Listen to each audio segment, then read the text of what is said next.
اللہ نے فرمایا، اے ابلیس، تجھے کیا ہوا کہ تو سجدہ کرنے والوں میں شامل نہ ہوا؟ کہا، میں ایسے بشر کو سجدہ کرنے کا نہیں ہوں جسے تو نے سڑے ہوئے گارے سے تیار شدہ خشک مٹی سے پیدا کیا ہے۔ اللہ نے فرمایا، نکل جا اس مقام سے، کیونکہ تو مردود ہو چکا ہے اور تجھ پر تا روز قیامت لعنت ہو گئی۔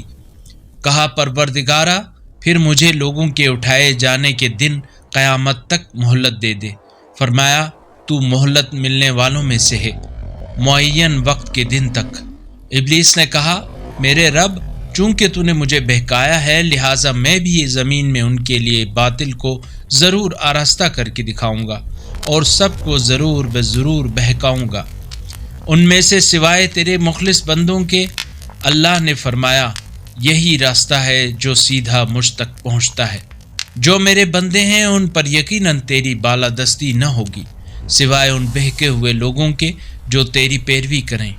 ان سب کی وعدہ گاہ جہنم ہے، جس کے 7 دروازے ہیں، ہر دروازے کے لیے ان کا ایک حصہ مخصوص کر دیا گیا ہے۔